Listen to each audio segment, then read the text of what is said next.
Welcome to my review of Donut Dodo. And this is for PC. I believe this is a PC exclusive.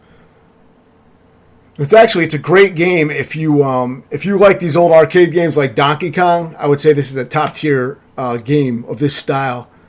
The way I usually review games is based on games of the time period that they came out for or what they're trying to emulate. And in this case, this game is trying to emulate games from the era of Donkey Kong and the original Mario Brothers, and games from that time period. It's pretty much Burger Time, stuff like that. So, I mean, for the time period that this is trying to replicate, I think this is a top tier game. I would say if it came out in that time, it would be one of the best. The only real limitation I find with the game is that if you are going for points, you're limited to 2 loops. You can't keep looping it and try to get more points. So the most you can try to do is collect all the glowing donuts in the order that they start glowing. If you do that, you get the most points. So that would probably be the best way to rack up points. But, if you played the game enough, I don't think it would take that long to max that out. And I don't know how many more points you can really get beyond that. There's probably more to the game. Beyond that, I didn't play for score. When I beat it, I just went for completion of the 10 stages. The way it works is the game loops after 5 stages. It loops the exact same 5 stages again, but they're much faster. So you have to complete 2 loops or 10 stages before you actually get the official ending of the game. And you're seeing the full playthrough here, so you'll see exactly what you need to do. Since the game is so short to beat, as far as a successful run, I decided I would show the whole game being completed in the review. I also have a tutorial up for the game, so check that out as well if you're interested. It's mostly memorizing paths. Once you play the levels enough, you start to memorize the best way to move through, and it becomes very quick. And that's going to be most of the game, just like a lot of old arcade games. The second loop is the hardest because you really can't practice it as much, since you got to beat the whole first loop before you even get a chance to try it. So, even if you're good at the first loop, you have to wait a few minutes before you get a chance to try it. So it's not as readily available to practice. This game has no continues, and you earn extra lives every 15,000 points. So at a few periods, I had like 6 lives. I racked up quite a bit of lives.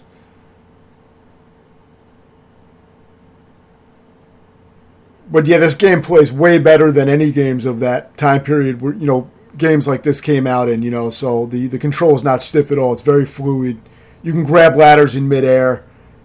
It's more like something you would have on an NES game, as opposed to some of the old arcade games that were super stiff and rigid. This game has very good control.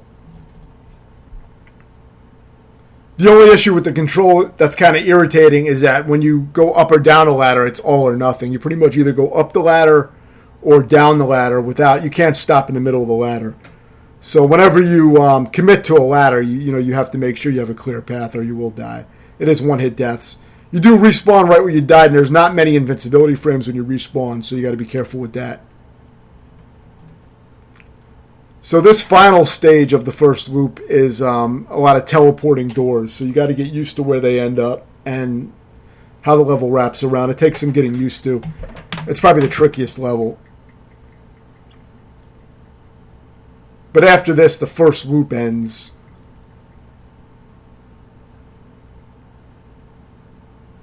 But yeah, this game pretty much, you have this mode, which is the default difficulty. It's called easy-medium mode. And like I said, that's 10 levels that you have to beat, but it's really only 5 stages that repeat another time. And then you have medium hard mode. I believe that's the next one. And so that's probably going to be considerably harder than this mode. I'm guessing it's just faster. I haven't tried it yet. I do plan on trying that mode next. You also have a bonus stage that appears in the middle of the game after the first loop. Every glowing donut you collect here actually has a multiplier on it, so it actually goes up by quite a bit with each one you collect, and you can definitely rack up some points here if you do well. So it is worth doing well. But Yeah, after that, there's also a Sugar Rush mode, which is just, I believe you only have to complete one round. So you only got to beat 5 stages, but you just try to do it as fast as you can. And I'm not sure what the difficulty level is set out on that one. But that's pretty much, I think there's a fourth mode called Score or something like that. I didn't unlock that yet, so I haven't tried that yet. I'm not sure what that is exactly. I think it's something that goes on an online leaderboard, but I'm not sure exactly if it's a different mode than this. It's most likely some variation like the other modes of these 5 stages.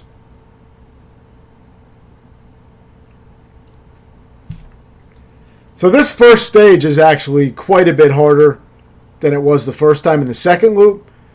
And then I found stages 2, 3, and 4 were about the same. I didn't notice much of a difference. I had them down well enough to where they didn't prevent, they were faster, but they didn't present much of an extra challenge. But then the 5th stage was pretty tough. The final stage of the second loop was pretty hard. It was easier to die. Because it's already kind of a hard stage because of the teleporters. I mean, you do get a rhythm to it, and that will help in the second loop once you have the rhythm down.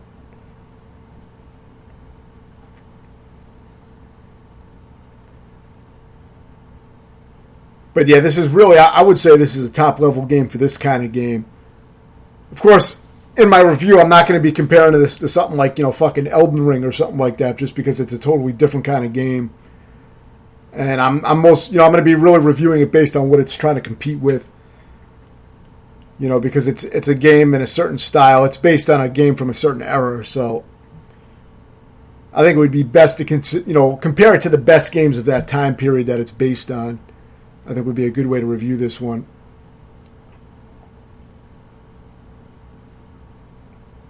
The level designs are very good. The level layouts are really well designed. I mean, it's a simple single-screen type of game, but it can still be challenging.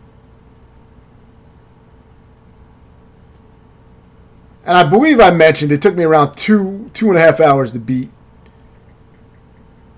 Meaning, beating it properly with all 10 stages. The idea is you have to collect all the donuts on a stage, and then the large donut starts glowing, and then you have to touch that to end the stage. And if you do collect the glowing donuts in the order that they glow, the smaller ones, if you collect them in order, you get way more points. So that's how you get more of a higher score.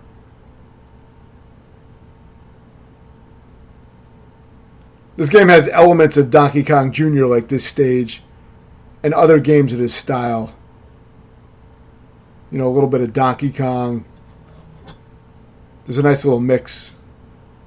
You got the Pac-Man ghost.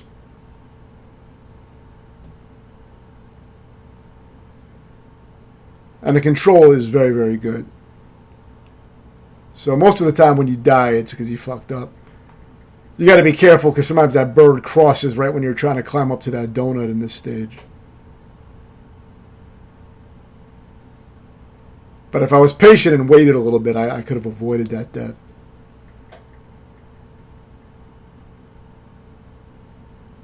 I had some lives remaining when I did beat the game, so it would have been cool if the game continued to loop and get harder just for players who want to play it for points.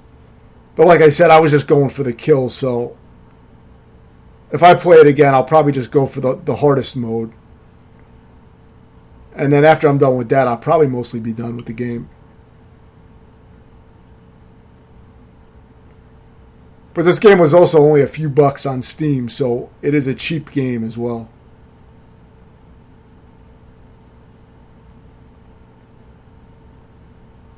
And I would say it's definitely worth it if you like these kind of games.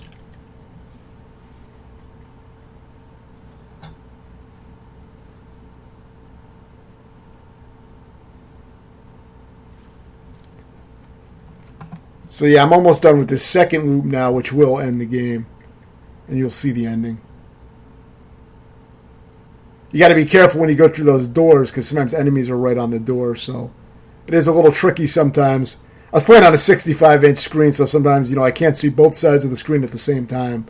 So I got to be careful whenever I make those screen loops, whenever I wrap around the screen. That jump is a little tricky when going over those spikes, so you want to make the jump right at the edge. That last donut's a little tricky.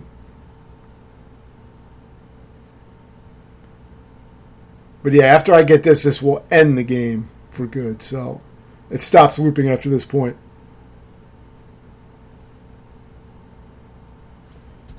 But yeah, overall, I would give this game a 9 out of 10 based on the type of games that it's trying to replicate. I think this would have been one of the best games of this time period. You know, maybe like mid-80s, like 1985 or something like that. This is way better than fucking Donkey Kong or, you know, most of the games of that time. As far as I'm concerned, I think this would have been a top-tier game for what it's trying to do. Let me know if you have any questions, and thanks for watching.